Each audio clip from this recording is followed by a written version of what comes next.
पहा, मी संतोष देशमुख आणि सोमनाथ सूर्यवंशी याच्यामध्ये कुठेही फरक केलेला नाही आणि मला वाटतं जे माझ्यावरती टीका करताय ते वाकोडे दादा यांच्या कुटुंबियाला भेटायला गेले का हे मला माहीत नाही। सोमनाथ सूर्यवंशीच्या कुटुंबाला पहाटे 2:30 वाजता जाऊन मी स्वतः भेटलेलो आहे आणि त्याच्यानंतर विजय वाकोडे बाबा मानायचे त्यांना, बाबांचे चिरंजीव रवी सोनकांबळे आणि त्यांचे सर्व फॅमिली यांना घेऊन जाऊन मी मुख्यमंत्री महोदयांची त्यांची भेट घालून दिली। सभागृहामध्ये ज्यावेळेस बोलत असताना सोमनाथ सूर्यवंशीच्या कुटुंबाला 10 लाख रुपयाची मदत, त्याच्यानंतर विजय वाकोडे साहेबांना जी 5 लाखाची मदत जाहीर केली होती ती 10 लाखाची करण्यात यावी हे सुद्धा मी स्वतः सीएम साहेबांकडून त्या ठिकाणी काम करून घेतलं आणि या संपूर्ण कुटुंबाची भेट मी तिथे घातली। सोमनाथ सूर्यवंशीचं कुटुंब मात्र आमच्या बरोबर आलं नाही हे मी मान्य करतो आणि जो लॉंग मार्च निघाला होता परभणीपासून तर तो जवळपास 25 दिवस चालला। माझं जितेंद्र आव्हाड साहेबांना एकच म्हणणं आहे, आव्हाड साहेब या 25 दिवसामध्ये तुम्ही एकदा तरी त्यांच्याशी संपर्क केला का हो?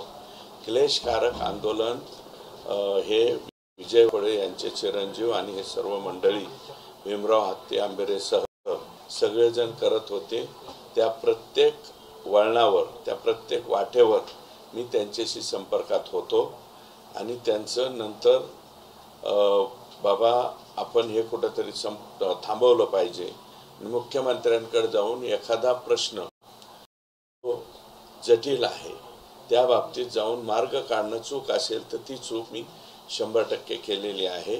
तुम्ही आता कधी लॉंग मार्च झाल्याच्या नंतर बोलताय, परंतु तुम्ही माहिती घ्या आणि मी स्वतः मला तुम्ही अंतर पाडण्याचा प्रयत्न केला तर सकाळी झोपेतून उठल्यापासून माझ्या दरवाजाच्या गेटपासून किचनपर्यंत सर्वच्या सर्व दलित बांधव माझ्या बरोबर असतात। त्याच्यामुळं मला दलितांच्या बाबतीतला कनवाळा वगैरे दाखवण्याची काही गरज जितेंद्र आव्हाडांकडून नाही आणि संत वगैरे असा शब्द त्यांनी वापरला तर जितेंद्र आव्हाड साहेब ज्या चिमुकलीवरती बदलापूरमध्ये बलात्कार झाला, जी अतिशय दुर्दैवी घटना घडली, त्याचा आकाश शिंदे का काय तो अक्षय शिंदे आरोपी, त्याची वाहवा करणारे तुम्ही राष्ट्रीय संत असाल तर ती संतगिरी तुम्हालाच लखलाप।